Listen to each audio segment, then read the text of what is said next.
देशमुख हत्या प्रकरणी आता सीआयडीनं तपासाचा फास आवळलाय। आज पुन्हा वाल्मिक कराड याच्या पत्नीची चौकशी होणार आहे। त्यासाठी त्यांना बीडला बोलावण्यात आलंय। सीआयडीची 3 पथकं या प्रकरणाचा तपास करतायत। अनेक कॉल रेकॉर्ड्सची सुद्धा पोलिसांकडून तपासणी सुरू आहे। कराडच्या बॉडीगार्डचे फोन देखील तपासणीसाठी जप्त करण्यात आलेत। आमचे प्रतिनिधी सिद्धार्थ गोदाम आपल्या सोबत जोडले गेलेत। सिद्धार्थ, या सगळ्या संपूर्ण तपासातले आत्ताचे अपडेट काय आहेत? आजची अपडेट ही आहे की वाल्मिक कराड यांच्या पत्नीची आधी तपासणी केली होती, चौकशी केली होती सीआयडीने। पुन्हा आज त्यांना या ठिकाणी बोलवले। दोनदा सीआयडी ज्यावेळेस एखाद्या व्यक्तीला तपासणीसाठी चौकशीसाठी बोलवते याच्या वेगळे अर्थ असतात।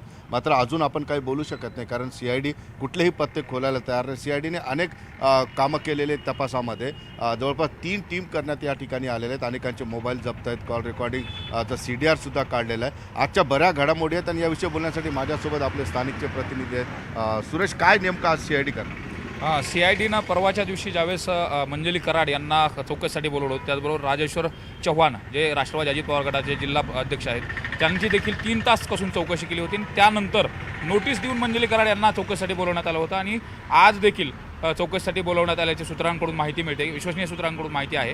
आणि त्या दिवशी चौकशी करत असताना त्यांचा मोबाईल देखील चौकशी केली होती। त्याचबरोबर त्या मोबाईलमधून काय ट्रान्झॅक्शन झालेलं आहे का, कुठले कॉल मेसेजेस गेलेले आहेत, या संदर्भात देखील आता सीआयडी तपास करते। विशेष म्हणजे त्याच दिवशी जे अंगरक्षक आहेत वाल्मिक कराड यांचे, त्या अंगरक्षकांचे देखील मोबाईल तपासले होते आणि त्यांची देखील चौकशी करण्यात आली होती।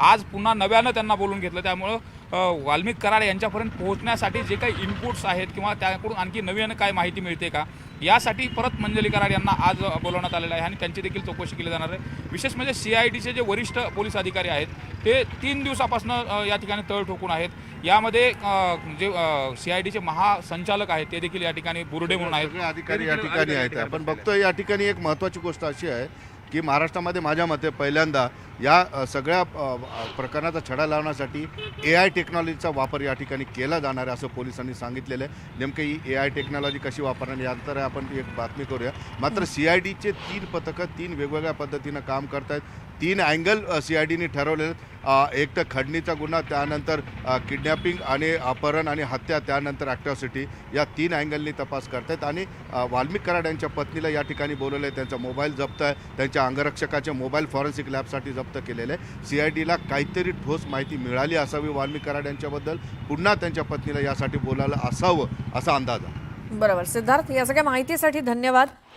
अपडेट आपण वेळोवेळी घेत राहूच। नेमकं काय काय या तपासामध्ये चक्र फिरवली जात आहेत। आता बीडमध्ये दिल्लीमध्ये राष्ट्रवादी 11 जागी लढणार आहे। दिल्ली विधानसभा निवडणुकीसाठी उपमुख्यमंत्री अजित पवार यांच्या राष्ट्रवादी काँग्रेस पक्षानं उमेदवारांच्या नावांची यादी जाहीर केली। मुंबई महापालिका निवडणुकीच्या पार्श्वभूमीवर राष्ट्रवादी काँग्रेस शरद पवार पक्षाच्या खासदार सुप्रिया सुळे यांनी मुंबईतल्या पदाधिकाऱ्यांची बैठक घेत मोर्चे बांधणी सुरू केली आहे। राष्ट्रवादी काँग्रेस शरद पवार पक्षाची बलाटपियर इथल्या प्रदेश कार्यालयात पालिका निवडणुकीसंदर्भात बैठक झाली। जीएमआरटीमुळे आंबेगाव आणि जुन्नर तालुक्यातील युवकांच्या रोजगाराच्या संधी कमी झाल्या असून पुणे नाशिक रेल्वे मार्गाबाबत तरी जीएमआरटीनं आडमुठी भूमिका घेऊ नये असं मत खासदार अमोल कोल्हेंनी व्यक्त केलं। सातारा जिल्ह्याला 3 पालकमंत्री पदं मिळणार असल्याचं दिसतंय। पश्चिम महाराष्ट्रावर सातारा जिल्ह्यातील मंत्र्यांचा दबदबा राहणार असल्याची चर्चा आहे। सातारा, सांगली आणि सोलापूर जिल्ह्याचे पालकमंत्री, साताऱ्यातील 3 मंत्र्यांना पालकमंत्रीपद मिळण्याची शक्यता आहे। करूळ घाट 15 जानेवारीपर्यंत एकेरी वाहतुकीसाठी खुला होण्याचे संकेत मत्स्य उद्योग आणि बंदर विकास मंत्री नितेश राणेंनी दिलेत। मंत्री नितेश राणे यांनी करूळ घाटाची अधिकाऱ्यांसोबत पाहणी केली। एकनाथ शिंदे यांनी राजगुरुनगर इथल्या 2 चिमुकल्या बहिणींच्या हत्याकांडातील पीडित कुटुंबाला रोख स्वरूपात 5 लाख रुपयांची वैयक्तिक आर्थिक मदत केली आहे। शिवाजीराव आढळराव पाटलांच्या माध्यमातून शिंदेंनी ही मदत केली।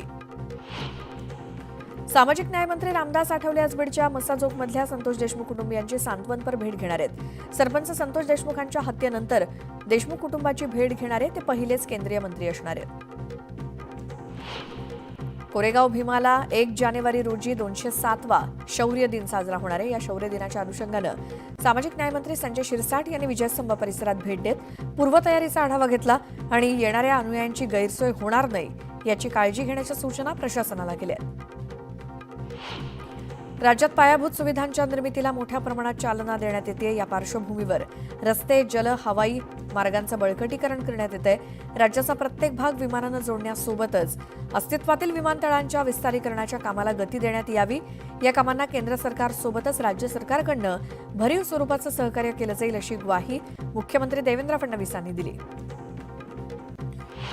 सिडकोच्या लॉटरीला नागरिकांनी मोठा प्रतिसाद दिलाय. उद्या 26,000 घरांच्या किमती समजणार आहेत. जवळपास 1,20,000 नागरिकांनी ऑनलाईन फॉर्म भरलेत. यूपीआय युजर्ससाठी एक मोठी अपडेट आहे. 1 जानेवारीपासून ट्रान्सफर लिमिट बदलणार आहे. आता यूपीआयचा वापर करून आपण एकावेळी 10,000पर्यंतच पेमेंट करू शकणार आहोत. मालमत्ता कर भरण्यासाठी बीएमसीने 31 डिसेंबरच्या मध्यरात्री 12 वाजेपर्यंतची मुदत दिली. या कालावधीत थकबाकीदारांना मालमत्ता कर भरावा लागणार आहे. अन्यथा 1 जानेवारीपासून दंड वसूल करण्याचा निर्णय घेण्यात आलाय. देशभरात घेतल्या जाणाऱ्या चाचण्यांदरम्यान औषधांचे 111 नमुने निकृष्ट दर्जाचे असल्याचं तपासात समोर आलंय. तर त्यातील 2 नमुने बनावट निघालेत.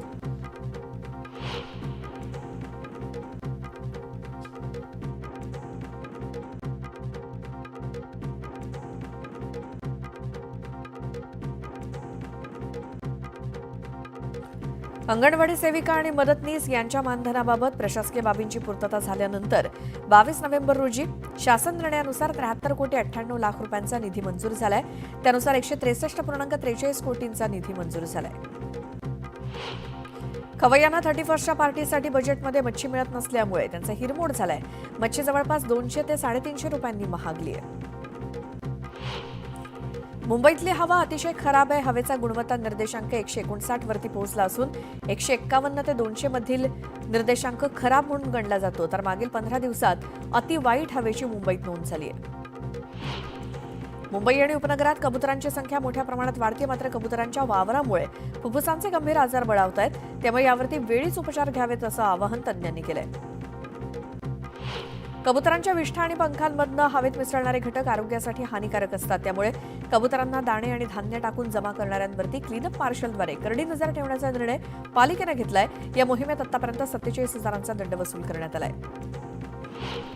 दादरमधील प्रसिद्ध कबुतरखान्याच्या परिसरात कबुतरांच्या उच्छेदामुळे दुकानदार आणि ग्राहक यांच्यासोबतच स्थानिकही अक्षरशः बेजार झालेत. यासाठी महापालिकेनं लवकरच योग्य ती पावलं उचलावीत अशी मागणी नागरिकांकडून होतीये.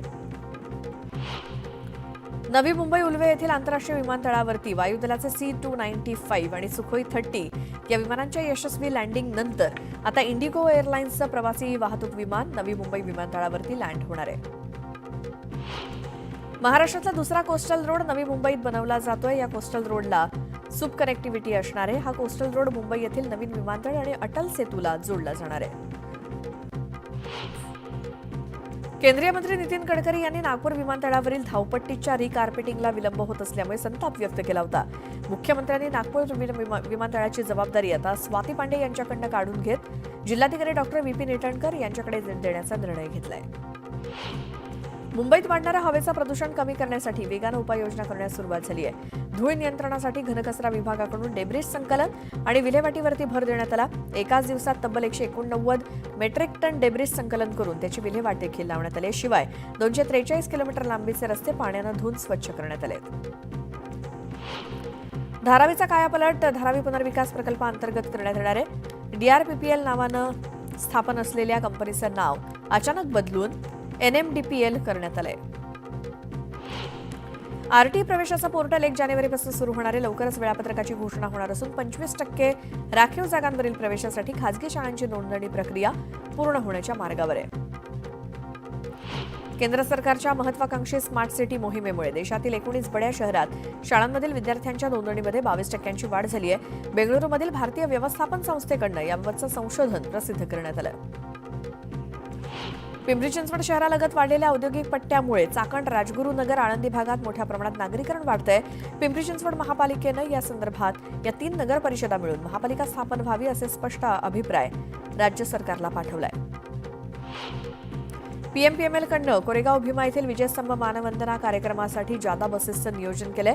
येत्या 1 जानेवारीला कोरेगाव भीमा दरवर्षीप्रमाणे विजयस्तंभ मानवंदना कार्यक्रम पार पडणार आहे.